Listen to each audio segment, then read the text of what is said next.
The first speaker we have is Napuran Lamon from the Mekong School, Thailand. And the second, we will have Dr. Narendra Man Shakya from the Tribhuvan University from Nepal. And then finally, Ms. Thundu Wamo from Tibet Policy Institute from Dharamsala of Central Tibetan Administration will have her presentation as well. So I would request Mr. Napuran Lamon to start your presentation. Thank you.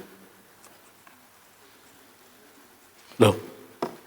Yeah, I very appreciate to invite me to join the conference.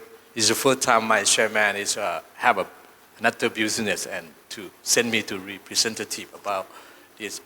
My name is Napuran Lamon. It's from Chiang Khong Conservation Group, and now we call Mekong School Institute of the Local Knowledge. Yeah, and that's why I think it's for PowerPoint, and I will to brief about our Mekong School history.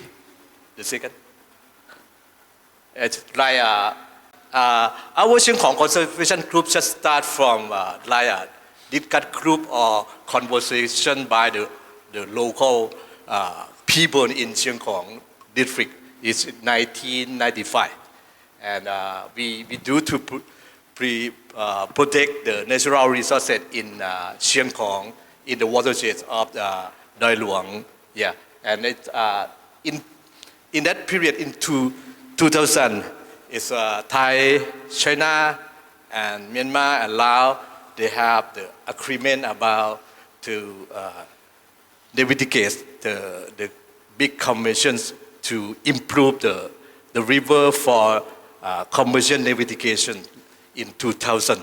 And after that, it's a Chiang Khong Convention Group. They're thinking about only one local organization cannot challenge with the big problem because this project to planting the rapids and island in the Mekong River from Sumau to Luang Prabang and part our area. And this time in 2002, we cooperate with many in lower river conservation group and river and the project community and the river project and Chiang Khong Conservation Group. We interpret about the Mekong Lana natural resources and cultural conservation network. Yes, to defend 97 kilometers of us. And we do is in 2015 we found Mekong School. And our philosophy based on respect for nature and faith in humanity equality. And we do two things like strategy, fighting and building or creating. Fighting is like the campaigns many mobilized, and to building is mean to build the resilience or to education like the participatory action research we do to empower the people together too. Yes, and in like said in 1996, the first dam on the Upper Mekong River was developed. Meanwhile, local environmental citizens organizations such as the Chiang Khong Conservation Group emerging during this period, we began to protecting watersheds forests. Like later in 2004, states China, Burma, Myanmar, Laos and Thailand developed a project to improve waterway for river navigation in the Lansang Mekong River, according to the agreement on commercial navigation on the Lansang Mekong River in 2002. The Chiang Khong Group joined with the river and community project and the Lower Ing River Basin Conservation Network, as right the level of works to Mekong Lana natural resources and cultural conservation network to jointly protect the Mekong River and the Ing and Kok River Basin, including the watershed in Chiang Khong District and area Chiang Saen District and Vientiane Can District in Chiang Rai Province. We're fighting and protecting the Mekong River from the rapid blastings in the 97 kilometer area from the Koden Franken to Padai in Chiang Rai Province, Thailand. Work intensive in 2004, the project coordinates committee or JCCCN of 4 countries announced to postponement of the project for the reason that the protection of the border on the Mekong River between Thailand and Laos is remain unclear. So this is the first phase of the planting the rapids from China, and they postpone at that time they talk about the borderline between Thai and Laos not clear. They don't know the deep of the river, and when they dig and they batting more rapid and make the borderline change like that, and they worry this. But the large-scale development projects such as dam on the Mekong River are also processing future. Meanwhile, cumulative cross-border impact on wake occurs on people downstream along with the number of the dam in the lower Mekong River. The pressure on the local fishermen is increasing. When the fish disappear, the ecosystem is destroyed due to the water fluctuation that are not natural because of the dam water management to produce electricity and for large-scale commercial navigation in the dry seasons. And the project is to improve the channel for navigation on the Lansang Mekong River, what received on a revise on December 27, 2016 in the second phase in order to operate large 50-ton commercial ship all year round. It's what necessary to survey and blow up or move the islands that were viewed as off-sunken to shipping for freight. The first phase was complete from the Chinese port from Simao on the border of the Mekong River to Myanmar and Laos above the Golden Triangle. This upper that is already done, and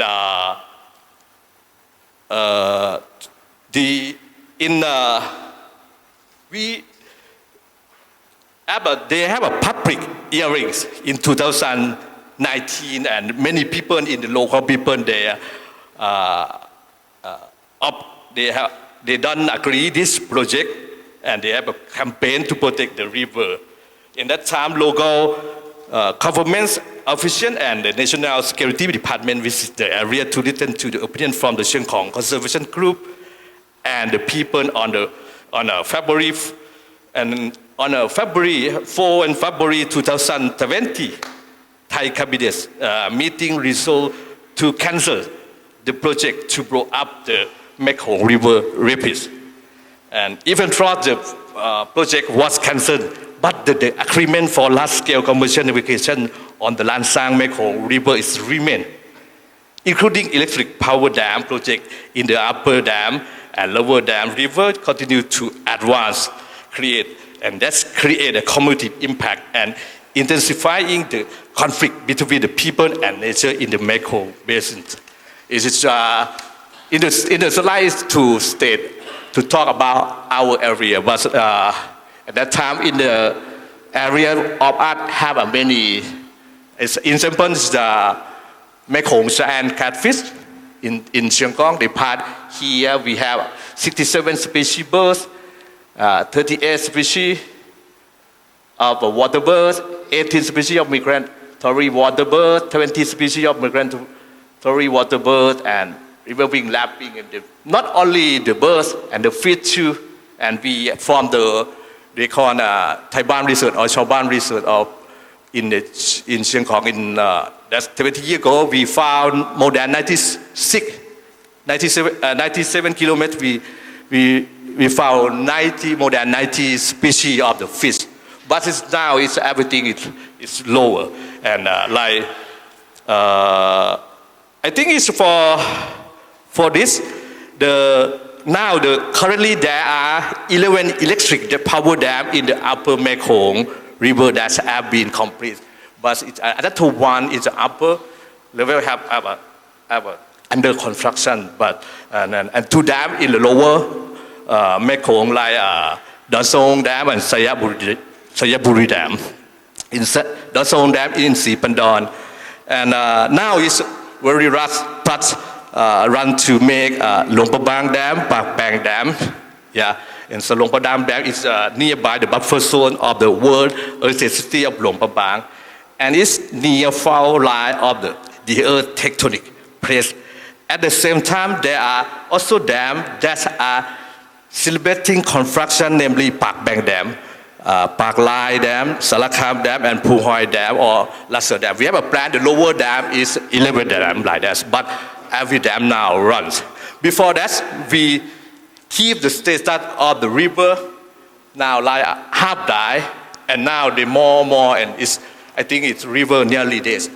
And this is to make to lead the Mekong River being a slowly dying river. Developing hydroelectric dam on the river is not sustainable development. In addition to not being friendly to fish, river or environmental, it also creates a cumulative effect, causing the health of the river to reach a critical level, which is the main root of the conflict between the human and the environmentals. The development of the large dam on the river creates cumulative conflict between human and the nature that increase with the number of dams.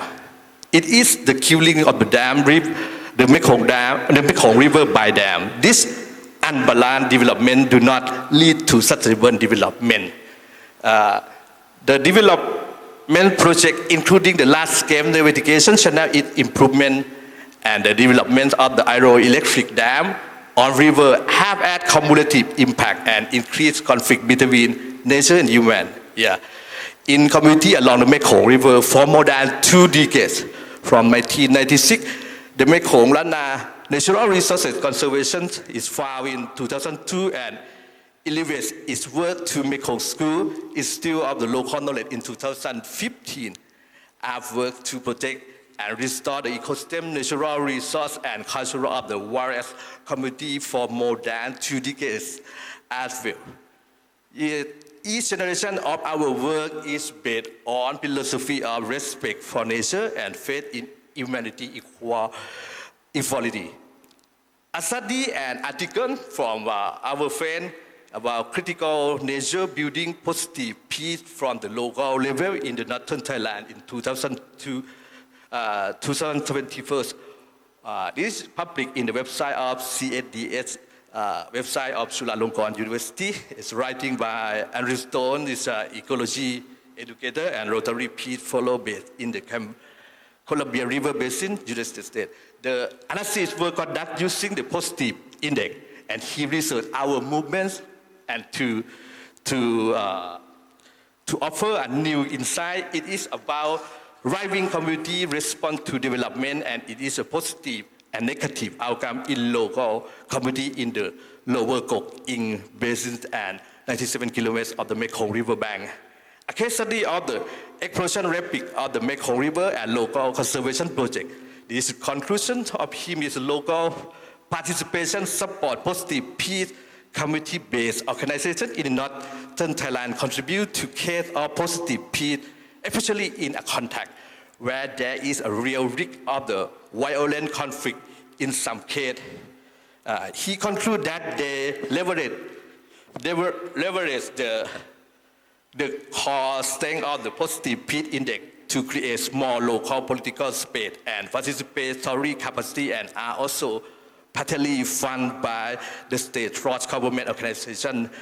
This may seem counterintuitive to the imperative of top-down policymakers. However, the convergence of this action, which had been ongoing for decades, is likely to counter instability by supporting local condition, national policy, and local national government relations that are comparable to good positive peace index score. I have 3 minutes, but this is why actually many people see us as fighting for Asian and Chinese, because we not fighting Asian the people, but we Asian the mindset of the management of the water management. It's not same the natural. But it's the first time for the image of Russian group and our school to like fighting with Chinese. But we're not thinking to fighting with the Chinese government or Chinese people, but we're fighting about the mindset of the development This is not the same, the natural, not natural flow like that. And our case from our practice from to prevent the conflicts is the first one we talking and negotiating. For example, in the case of meeting with China Communication Construction Company or CCCC company that run the rapid planting project, that talking with Tha Company, the developer of Pak Bang Dam, in order to when the Lao government was unwilling to study cross-border impact. It's claiming it had already conducted an environmental impact study or EIA a decade ago. In addition, we have talked in discussion with local committee that includes student, academic, NGO, government, official government organization, international development organization, and tourists. Throughout the past 2 decades, we set to understand the situation and look to the future where we can jointly solve problems in the Mekong Basin. Almost every day, people come and visit the exchange information and knowledge. This is the real thing to talk dialogue with everyone. We talk about the Mekong issue every day. We don't have the holiday for work to talk with many people in Chiang Khong in our office. However, the lesson learned from cost filling in the Saiburi Dam and Pak Bang Dam can allow us to see the important limitation of each state jurisdiction. We cannot suggest the state to take care of cumulative impact across the border. Even though they know the impact of building that dam on their people and to the ecosystem that had collapsed. People had to leave the river to find new jobs. The consciousness of the nation state, my home, my sovereignty, I can do everything. Is the important of obstructions, obstacles in solving the conflict between human and river system, including other environmental problems such as smoke, PM 2.5, we eat and borderless as the water. The earth is our only home. How will consciousness beyond the nation state arrive to earth citizens? This is something that we have begun to study and review more. Yeah, this is because the state is a hard object to everyone. I am Tibet, I am Chinese. I can do everything in my sovereignty. This is my land. My sovereignty, I can make a dam. This is the last sovereignty. From the case, our experience from to the lawsuit, the court cannot talking about another sovereignty like that. And how we can make this. I have seen the established Mekong School Institution of the local knowledge in 2015. We have focused on creating citizens who understand the local ecological world in the Mekong Basin River and the overall ecosystem of the entire world. Our project hopes to learn from youth community and new generation from around the world in restoring the relationship between human and nature or river. For participation in studying, monitoring, and protecting the ecological health of natural resources of the new generation who cross national border to become global citizens. For example, throughout our project to build the capacity and strengthen the youth and community to protect and monitor the health of the Mekong rivers in Chiang Rai province in last 2 years and 3 years we do it in the northeast of Thailand too. And throughout our River Guardians project, we endeavor to increase space for the people voice and people participation in the project to strengthen people organization in the Mekong Basin, Thailand. We hope to restore the right of the river to flow freely and harmoniously. And it seems that the process of the protecting the Mekong River so that it's become a river for the overlying river around the world is just beginning. I think it's how to, because the obstruction problem of the how we can across the state, because the strong of sovereignty, we can do everything in our area, and we don't care about neighbors. Yeah, but the impact of the water or the smoke or the air is across the border, and how you can mitigate the people. But the investment of the dam or in the name of the financial or everything can across the state. But you very hard to across to mitigate the people who have the have an impact from the dam like us. Need new mindsets to work more time. Yeah. Thank you. Thank you, sir. Thank you, Siraj. I think you raised a very important point about talking about the rights of river, and then the mindset of water governance is that what we need, and how river connects the whole community, and how collaboration has to have from all the side, both from the upper Mekong and the lower Mekong, and then stakeholders. And also it's wonderful to learn about the initiatives that you talk about in terms of school, and then the water, and then especially, including the youth in your program. Thank you so much. And we'll have more discussion on that during the Q&A. And so the next speaker we have is Dr. Narendra Man Shaikya. And sir, can you start your presentation?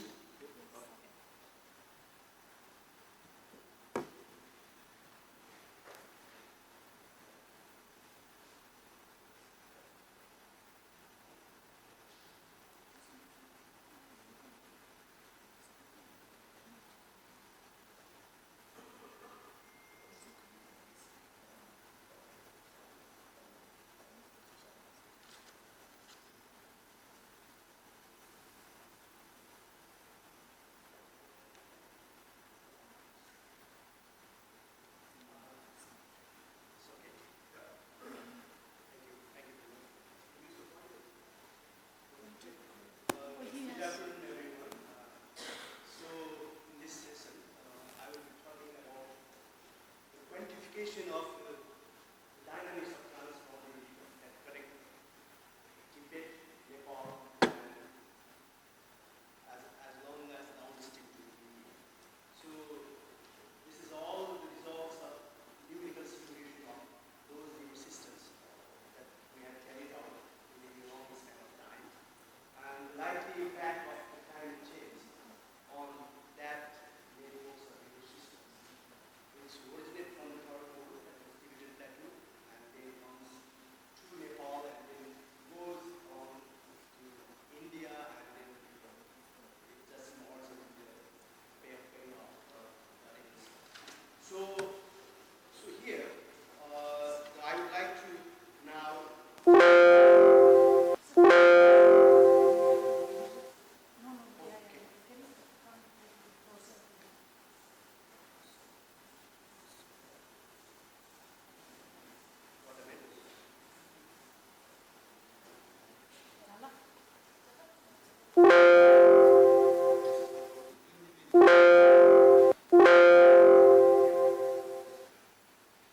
So now, no, this is a map of Nepal, and here the Nepal has three major river basins. So here, the main river basin, that is the Kosi basin, the rivers from Nepal, they eventually join to river Ganges. So it's one of the major tributary, the major lean flow providing river systems to Ganges River. So here, part of Tibet that contribute to Nepalese river system, which goes eventually to river Ganga. So here, this river is Arun River. We call it Arun River in Nepal.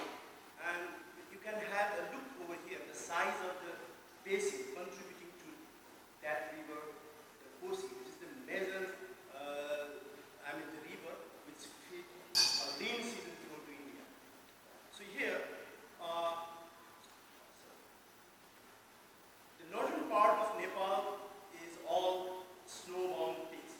These are all glaciers and glaciated area.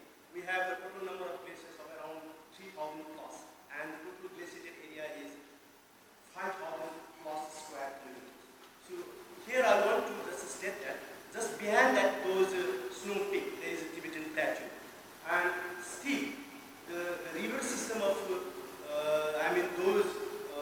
glacier and glaciated area is very much important for the river originating from Tibetan regions.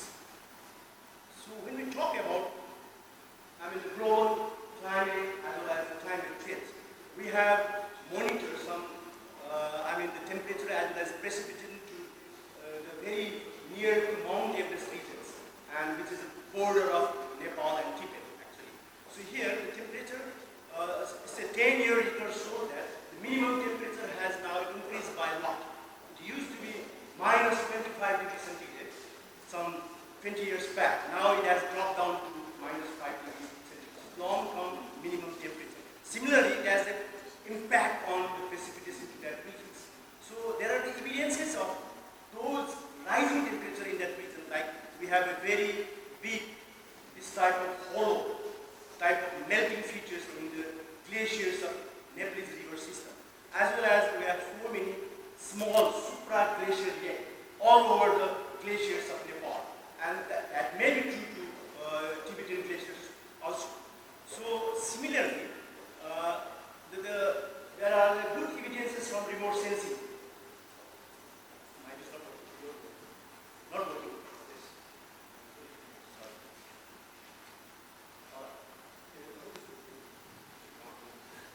Oh, it is. Sorry.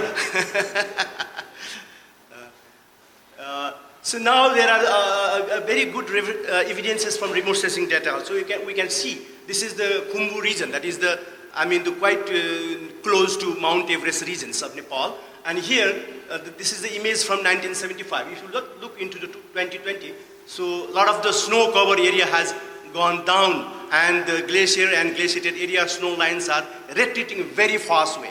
This is again a very good evidences of warming up of those Himalayan regions. Again, the impact of those, the warming up of the Tibetan area as well as Himalayan regions of Nepal has consequences on tourism business. This place is called, the Gokyo Lake area. This is again very near to Mount Everest, and this is the longest glacier of Nepal. So here, annually, more than 20,000 international tourists used to visit over there. And the elevation of this region is something around 5,000 plus meters. So still, people enjoy and visit there just to spend some 2-3 nights over that very remote area. So there are many lakes, and this is the glacier. But what is happening over this tourism destination or tourism business to Nepal is because of the warming, the glacier had gone down a lot a bit, around 10 meters in 20 years period. It's a quite fast deepening because of the climate change. Because I have shown you the pictures of those supra-glacial lake, and it's very fast melting down, so it has gone down. And because of this, deepening of the glacier beds, what has happened is that the lateral moraine is continuously collapsing. So it's very thin over here, and any time that got washed away because of the deepening of the glacier. So here there are many hotels, and it's a very a good place for tourists to reside over there and watch the Himalayan environment. So here there won't be such it will be difficult to have a hotel and resorts in that place if this process keeps on moving fast or becoming very fast. So here I show you those hotels, and it is something around 70 meters from this top crest of the lateral moraine, and it is very much under threat because it has gone from 30 meter width crest to 8 meter. Hardly there is only 8 meter, the crest width available to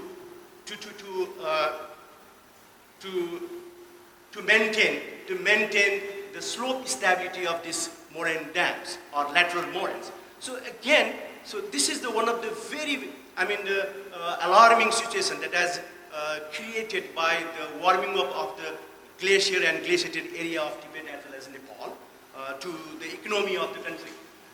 Up now, I will just show you how important is, the rivers originating from Tibet to sustain the economic as well as livelihood, to sustain the livelihood of the Nepalese people. And eventually there will be great impact to Ganga River also. So this is the Arun River basins, and this is Nepal. And we have a big river system, 7 river system. We call it Saptakosi River, and that finally joined to Ganga River over here in India.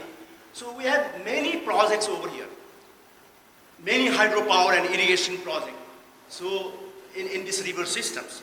So if you just look into the terrain of that river system, here there is a Tibetan plateau, and here it is Nepal. The red line is the border of Tibet and Nepal. So I would like to now show you some of the, the physical modeling results of that basins. So that to quantify how much is contributing Tibetan river system to the country like Nepal and India, which lies downstream of the, source of the main river system of the country. So just like, again, we have acquired all hydrometeorological information of the Tibetan regions from the global data, as well as we do have so many hydrometeorological information available in Nepal, which has been very much physically monitored. And this is a portion of the area which lies in Tibet, and there is a small portion over here in the western part of the country, which again lies in the Tibet. And these two rivers have very much significant role in sustaining the river flow downstream of Tibet. Just for example, this is again it's a features that is a digital elevation model which shows you what is the gradient of the terrain over there, as well as we have a slope categorization, as well as DEM of that Tibetan part of the Arun river systems. So here again we have the land use of the Tibetan part of the Arun river system, which is the main tributary of the Ganga river that contributes 70% of the lean season flow to sustain the Ganga river in India. So here the land use, as well as this is again the soil types of the Tibetan part of Arun river system, which is the main tributary of Ganges river to sustain the lean season flow. So again, we do some numerical modeling exercise to obtain the quantification of those, the flow, especially the lean season flow, which is very much important for sustaining the economy of the country downstream. So here we did exercise, and we divided the whole Tibetan part of the Arun river system with these sub-basins. And what we found is this is the water balance of the region. And here, even the annual precipitation is very low. It is simply 570 millimeter. So Tibetan plateau has a very minimum rainfall, because it is rain shadow because of the Himalaya region. We have average annual precipitation in Nepal is something around 1800 millimeter, which is just 1/3 of the Nepalese precipitation in Tibet. But even it is a 570, the base flow contribution is around 75 millimeter, and that is too big as compared to the precipitation that is received in the Tibetan part of the the Arun river systems. So apart from that, the travel time of that base flow, the flow in lean season, subsurface flow or base flow it varies from 40 days to 370 days. So the base flow contributed by Tibetan part of the river sustained for 360 to 270 days. So that's why it is very much important, because that river flow, base flow of that river system can sustain for such a long duration of time. So we should not, we have to respect that base flow potential of the Tibetan river system. Unless and until we respect it, it is okay. So if we don't, then it may harm, or even not only harm, it can rise a conflict in society, and it can damage the society too. So that's why we have to respect the water, which is very much precious, as well as fragile, as well as it is very much dangerous too. So with that concept, this is how we quantified all the component of water cycle of Tibetan part of the Arun river system of Nepal. So again, So these are the, the contribution that we get from the small, the sub-basins of that river systems. And this table shows the detail of how much is the contribution from the snow and glacial melt to sustain the lean flow of Kosi river system of Nepal. This is what we found it. And the result shows that, that Kosi river alone can sustain about 25 to 30% of lean season flow to Ganges river. So the Ganges river is receiving 25 to 30% of the lean season flow from Nepal alone by Kosi river. And there are Narani river or Gandak river and Karnali river also. If you sum up all those three, then the lean season contribution is something around 70%. So you cannot, this is quite a big number which sustain the livelihood of downstream people, because we have many hydropower as well as irrigation system built over that networks of river systems in the downstream part of the watershed. So now a brief analysis of this quantification shows that this is what I have described about the Kosi river system. There are 7 river systems, and these many hydropower as well as river diversion project and irrigation and flood control projects are being planned to be implemented in Nepal in near futures. It is already planned, and it is going to be implemented in 20 years period of time. So what we have is we try to model all those design as well as plan hydropower as well as water resources project to have an optimal analysis of economic benefit as well as equitable utilization to water of the river systems. So this is again optimization model network diagram which uses a mathematical optimization, the governing equation it optimizes the equitable appropriation of water as well as maximizing the benefit of water for irrigation as well as hydropower systems. So what we get is, this is the basic governing equation, the objective functions to maximize the benefit as well as equitable use of the water. So what we get is, if all those master plan project is being implemented, then what we find is only one project has, that is a high dam project, reservoir type of project, only one project can satisfy 100% demand. All other project has only a 3 to 4 months satisfaction time. That means this is because of the nature of the river which has been originated from the Tibetan Plateau, which has a capacity of sustaining lean flow season, but it does have large discharge during monsoon period because the precipitation is quite low over there. So it is very sensitive. So in order to develop a master plan at downstream river system, we need to be very careful in quantifying what is happening in Tibetan Plateau in terms of hydrometeorological situation, and which is very much affected by the climate change scenario. The climate sensitive, those hydrological parameters, it is very much climatically sensitive. So again, if you just look into the maximizing the benefit from the optimal allocation of water giving equal priority demand, then the system will be look like this. If all those 9 projects will implement it in near 20 years period. But if you just incorporate into it the climate change scenario, the situation become very worse. 2050 climatic scenario is being, if it is incorporated in planning process or in the master plan, the demand satisfaction curve will be something like that. This is very much, pathetic, and none of the project will be very much sustainable in near futures. So this is why we have to be very much careful in developing any, the water resources project downstream of Tibet. So I want to show again the quantifiable parameter of the impact of climate change on a very smaller basis that I have shown in the project. This one, the smaller one.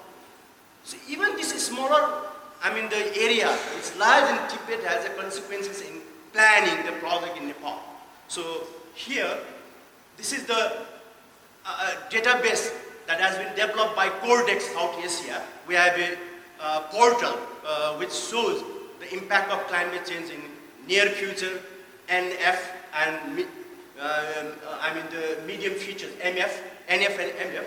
It's just project up to 2070, what will be the likely climate in the regions. So this shows how the change from the baseline is occurring in terms of temperature and precipitation. Similarly, it has a very huge impact on the projected change in inflows of the rivers. So this we try to quantify, and for a small contributing area which lies in the Tibetan Plateau. So this is how. Again, if you go into the even smaller size of the catchment, that is the study basin is in Tama-Kosi Basin, is one of the tributary of the Kosi Basin that I have shown, and the contributing area is just less than 2,000 square kilometers, just less than 2,000 square kilometers, whereas the Arun River at Tibet is 30,000 square kilometers. Even that small area lying in Tibet has a great consequences in the development project of Nepal. We have a big hydropower project over there called Upper Tama-Kosi Hydropower Project. It generated around 500 megawatt power. So here, this is how the rain flow is distributed over the year. So the base flow contribution is 80% in winter, and while it is 24% in summer, whereas 35% in annual flow average. And the snow melt contribution is around 60%. And all those snow melt contributions would have come from Tibetan Plateau alone. So again, I will take 3 to 4 years. So, and one thing is, but I have told that water is precious, it is fragile, as well as it is dangerous. Dangerous in the sense, there are around 19 potentially dangerous glacial lakes in the Tibetan region of Kosi river systems. So those are the locations. Those are the 19 potentially dangerous areas. If, because of the climate change, the size of those glacial lakes is continuously increasing year by year. So because of that, there is a potential dangers of overtopping that moraine dance, creating the huge flood downstream. So if any of those glaciated area, any of those glacial lakes breached in near future, then the discharge that it contributed to downstream people will be something around more than 20,000 cubic meter per second. So 20,000 cubic seconds is more than 10,000 years return period design discharge of any hydropower irrigation project. Normally, hydropower projects are designed for 500-year return period, and spillway is designed for something around 1,000 years time period. The discharge that contributed from the outbursts of these glaciers will be something around more than 10,000 years return period flood. So that's why this is another thing that we need to present, because it is continuously happening, because it is increasing day by day.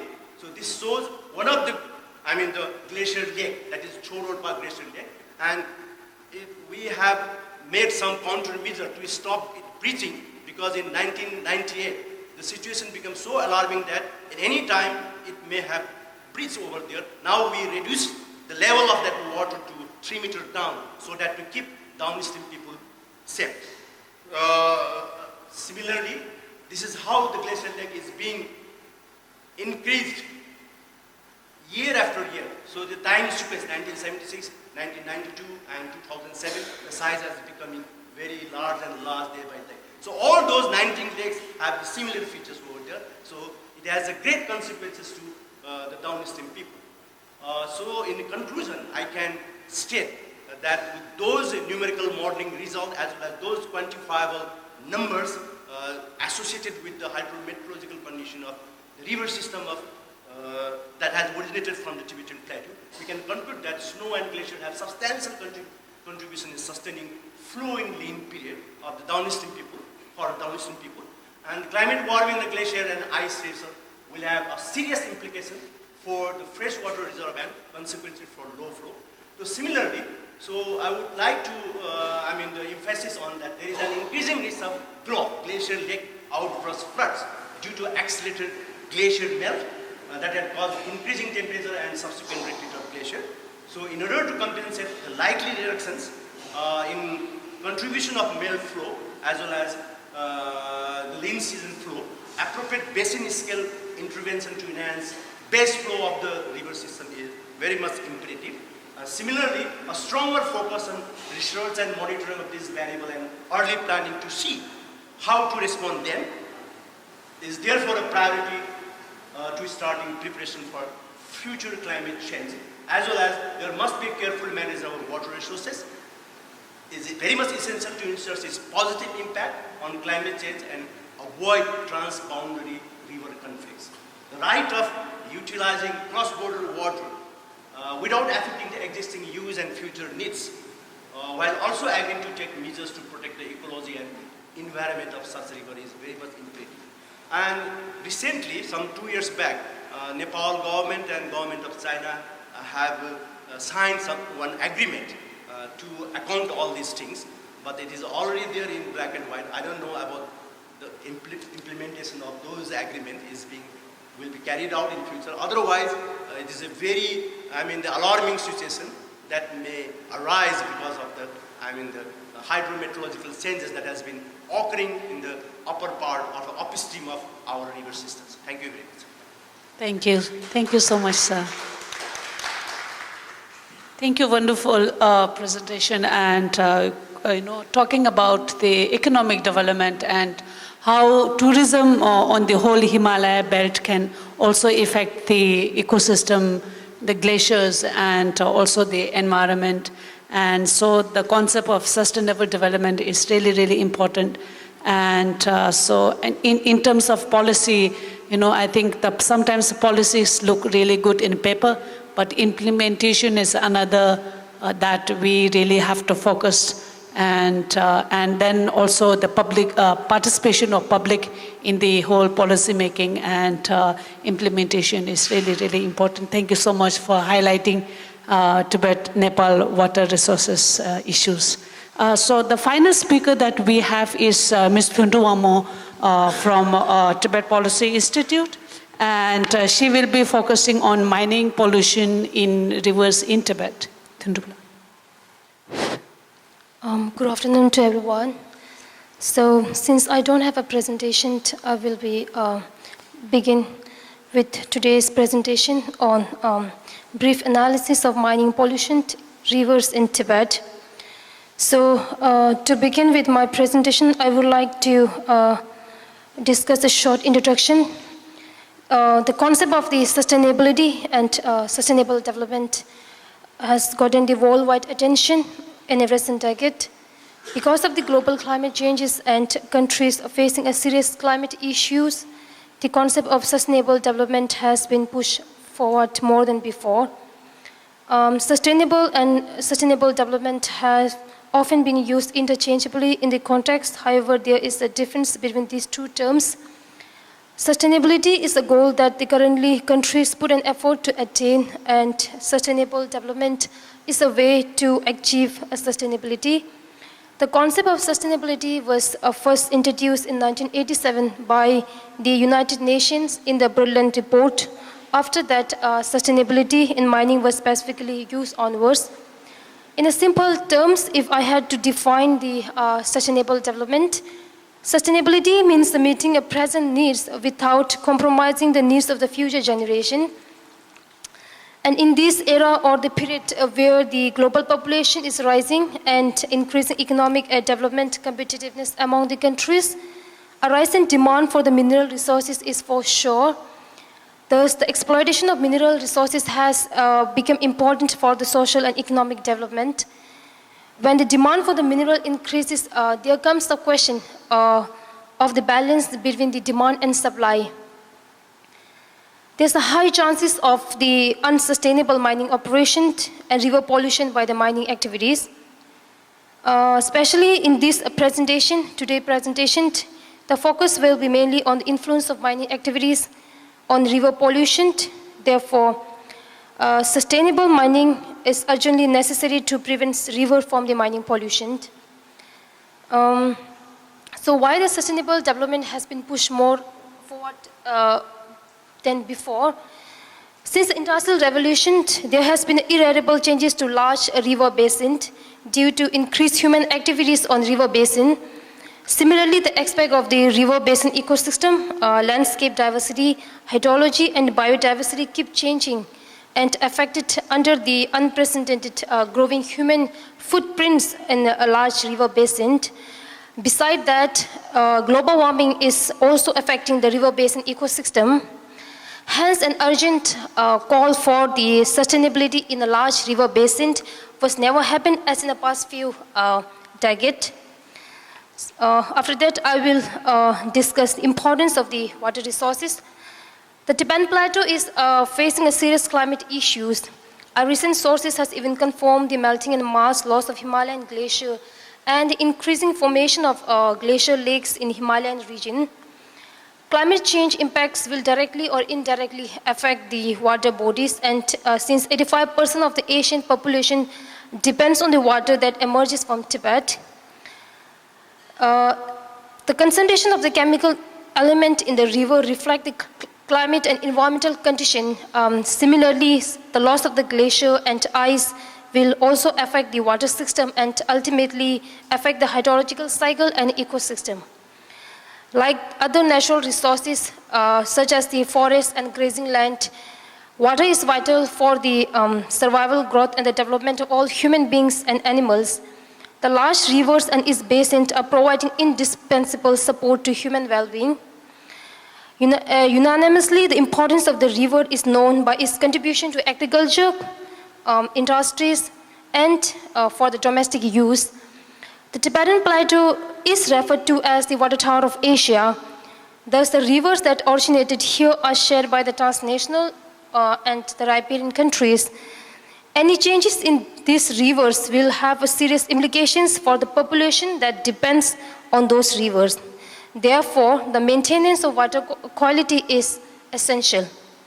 The good quality of water is not just shared in Tibet and in China.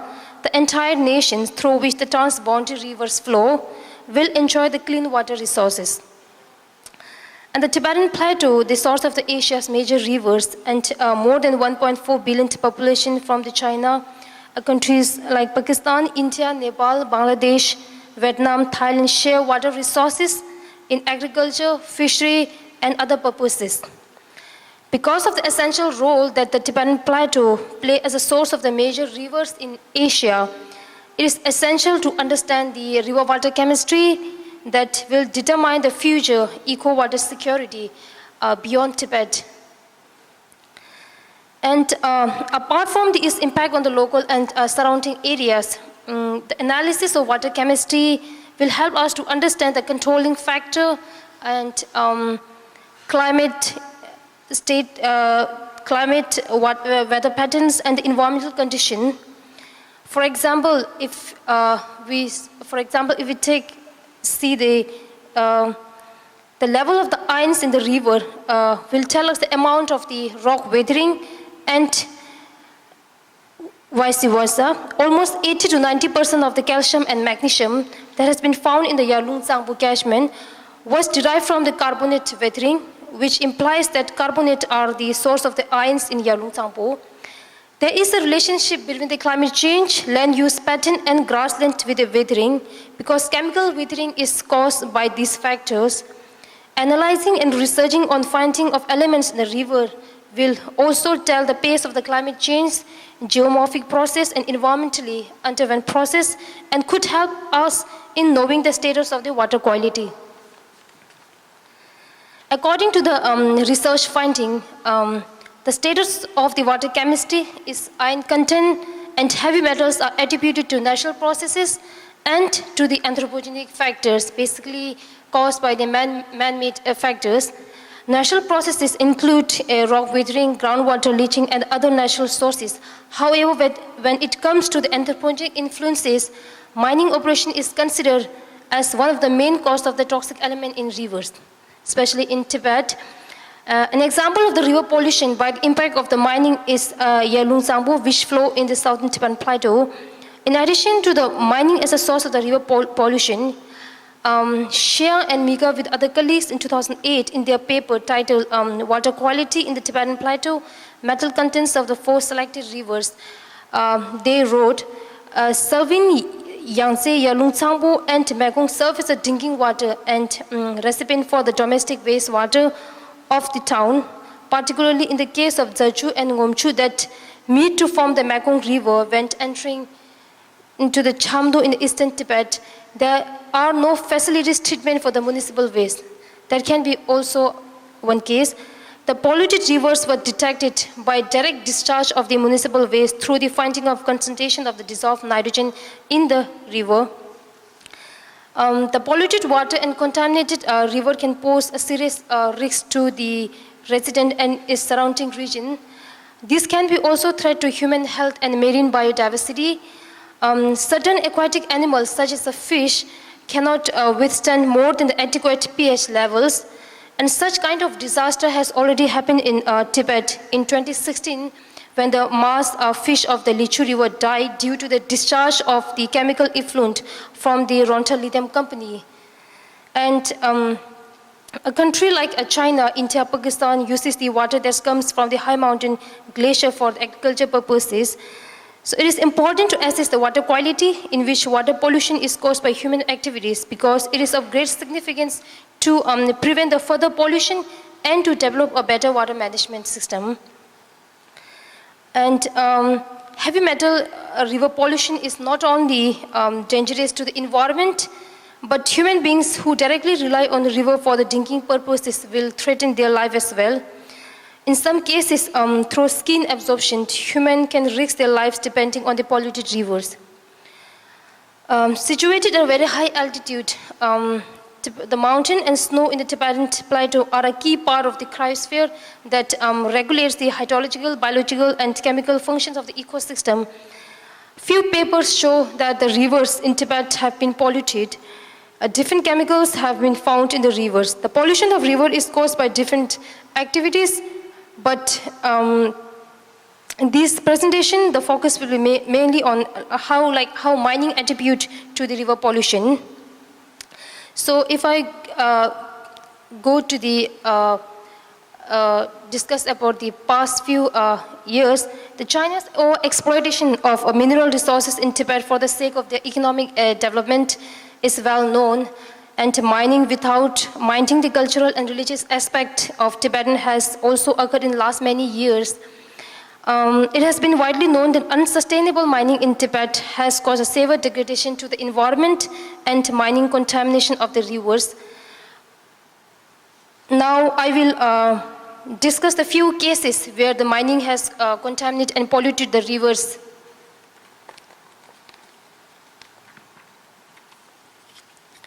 So based on some few research papers, research finding, the rivers in Tibet are found with the harmful chemicals.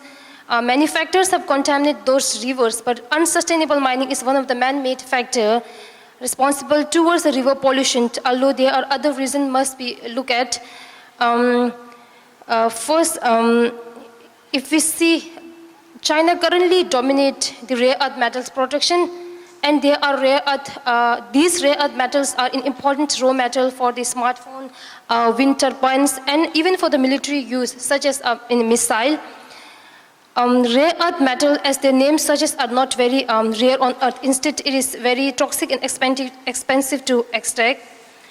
Extension of the extraction of the rare earth metals can cause a high environmental damage, and it comes at the cost of humans and environmental. For example, a 2018 protest in Yulin against the rare earth mine in China, and where in other observation or other, according to the other research finding, investigation done on the Danshu River near one of the major manganese mine in China, the Changyang Guzhang manganese mine, the river is contaminated and polluted due to the accumulation of the potentially toxic elements into the river water and sediment.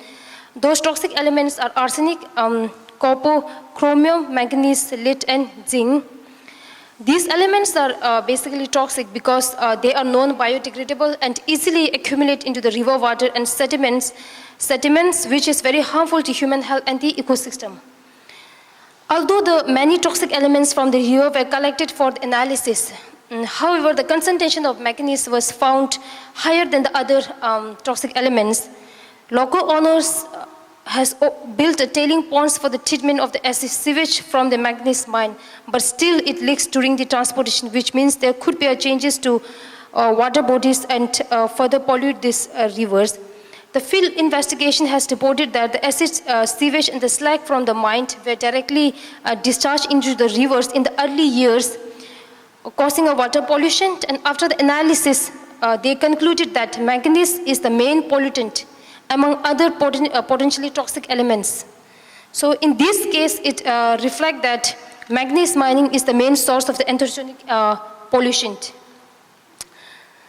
And if we look at another paper by the Xiang Hu with his colleagues in 2008, where they have written that in the future, there is a high probability of mining operations being the reason for the contamination or the pollution of river water in Tibet. Generally, mining and mineral resources are an important foundation for the social and economic development, especially in the current decade of increasing global industrialization, particularly in China. The demand for mineral resources will increase and it will continue to grow in the future, in coming years as well.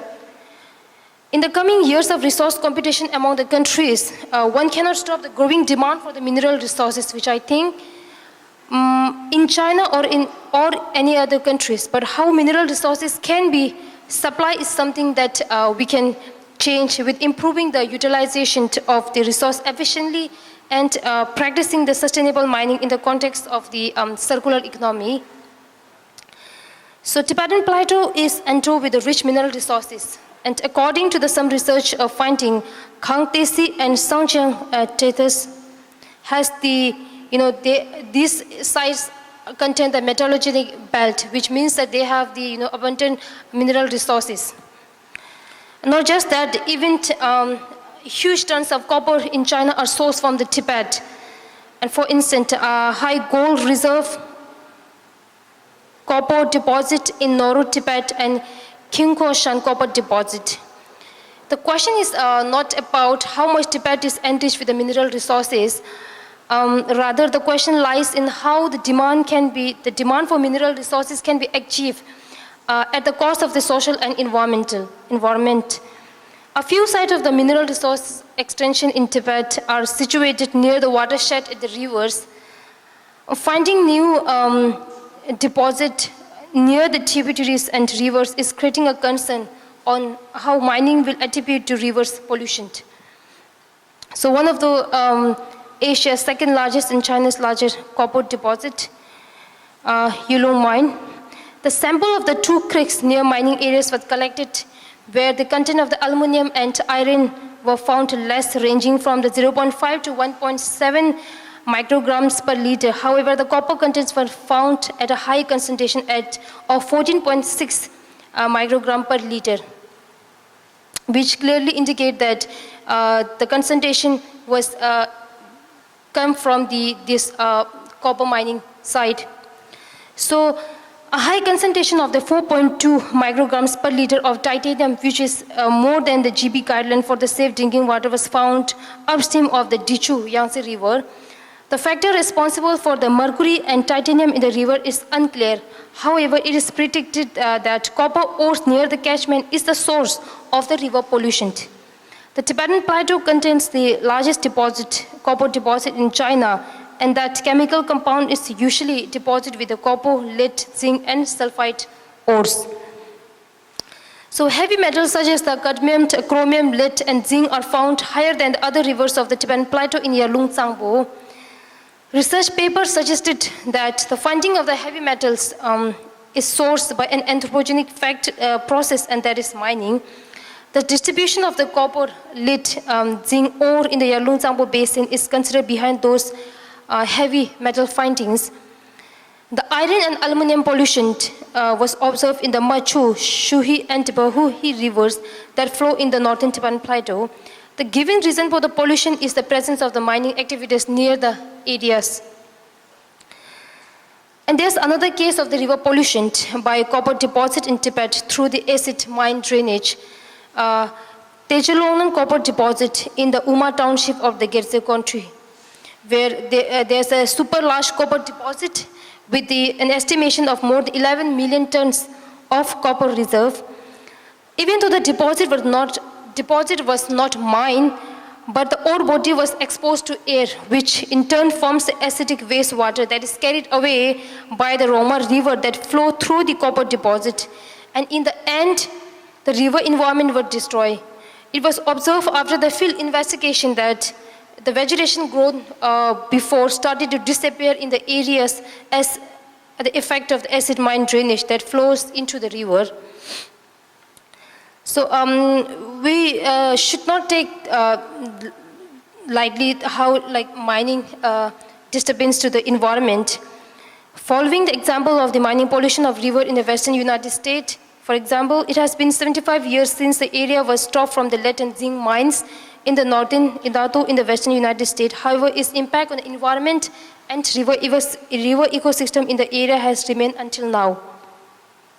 So I will also, there's a few minutes left, so I will also discuss the poor reason for the poor environmental standard.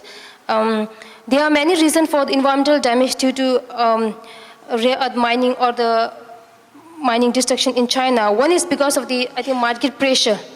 For the cheap and reliable rare earth metals, the company and the firms do not meet the environmental standard.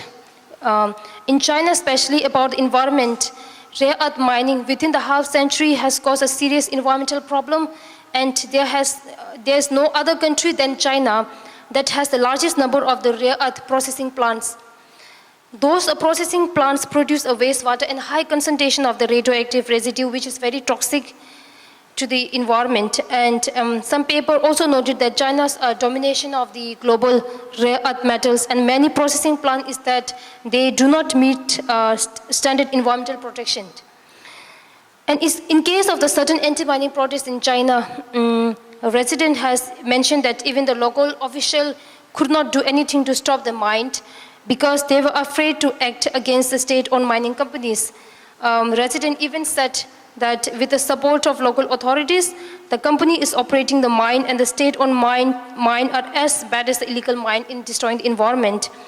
Therefore, with or without intention, the local official in support of mining companies are further depleting the mineral resources and also destroying the areas.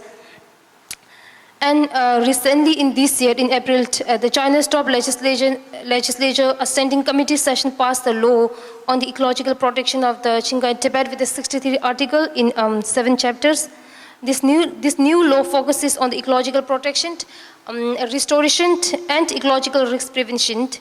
However, the China Dialogue, an independent organization dedicated to promoting a common understanding of the China's urgent environmental challenges, in May responded that mining in conservation areas like natural reserve is not fully banned. The law allows the exploitation of mineral in such areas when the required environment protection is met. But surprising about this interpretation is not providing a clear definition of the requirement for the environmental protection.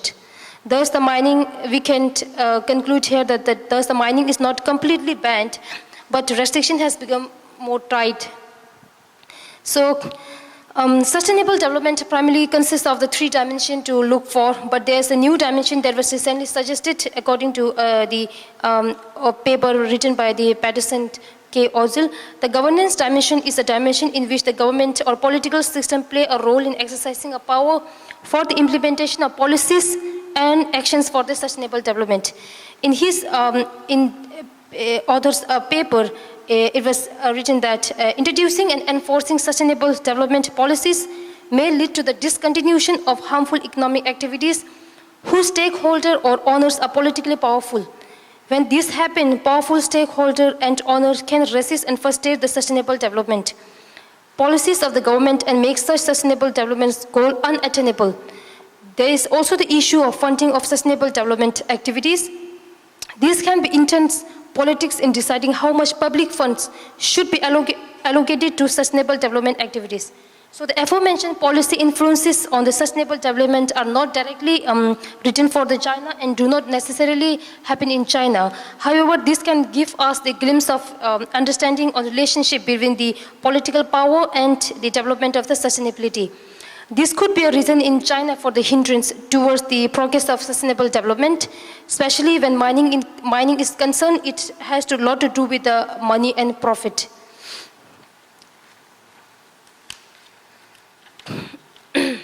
Mining sustainability can be achieved through two processes. If I will make the big into shortly, I will describe into shortly. The first one is to improve the efficiency of the mine from the extension through the processing, and the second is to transition to a circular economy, which means the return of the end material to the use phase. Usually, it looks like the sustainability is difficult to attain with the mineral extraction, as mining itself can cause a large environmental destruction if not assessed and treated properly. However, the use and reuse and recycling of the end materials are part of the circular economy that will help sustain the resources for the future generation and will also lessen the need for the new, mineral extension side. So sustainable mining basically is not to stop mining, but to decrease the social, ecological, environmental impacts of mining on the surrounding areas. And sustainable mining is one way of bringing water sustainability and a win-win solution toward the terrestrial ecosystem and towards the water security. So since the water resources Tibetan Plateau are socially in environment not only of great significance to Tibetan Plateau, but also to its neighboring countries, the water resources should be managed and treated as a common property. This common property should not be labeled and controlled by a single entity or a country. So one way of attainment of the water resources sustainability is by developing a unified management system. So this unified system will not only help in the prevention of water pollution, this will also prevent conflict that might come from the differences in resource utilization in the future. So a very simple way of keeping water away from the pollution is using it in a practical form, which means using it through the rational and scientific use of water resources. Unreasonable exploitation of water resources can only be detrimental to the surrounding ecosystem. So it is widely known that water pollution can pose a serious risk to the human beings and animals. So managing water resources in a unified manner and specifically using it as a common resources will directly promote this sustainability. So there's I will conclude by a few sentences. In the early years, the rivers in Tibet are suitable for the drinking and are uncontaminated. After passing years with natural and man-made activities, rivers started to change into contaminated water that led to the pollution at the current period. There are many recent papers on mining influences to the river pollution in Tibet. According to the International Energy Agency, it was predicted to rise in the demand for lithium in the future. Similarly, the exploitation of minerals will accelerate in the future. Few empirical studies on mining polluting rivers were discussed before in this paper. As many papers reported Tibet being the largest source of copper resource in China, it could be dangerous to predict the future relationship between mining and rivers that flow nearby. So there are high chances of the river pollution from the mine if we refer to the past cases. It is essential to promote a sustainable mining development that will prevent river water from being polluted, and good quality of water will be shared by the resident and the riparian countries. Understanding the significant ecological role of the Tibetan Plateau in Asia, particularly in terms of the river, climate change impact, long-term weather patterns, and any other environmental-related issues in Tibet needs to be considered by the surrounding areas and the riparian countries. Thank you. Thank you so much. Thank you.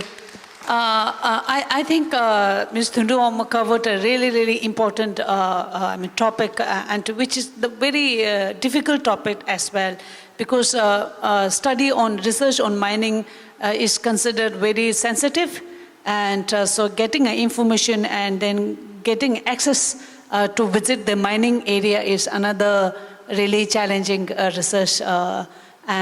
So she has done a wonderful research on that. And because when we talk about the Brahmaputra or Mekong or Arun River or Indus River at the downstream, but then what happens when there are lots of mining happening at the headwater, and then the rivers get polluted. So what could be the solution? Then it will affect not only the Tibetans but millions of people and also the ecosystem living downstream nation. So we have only 10 minutes for the Q&A.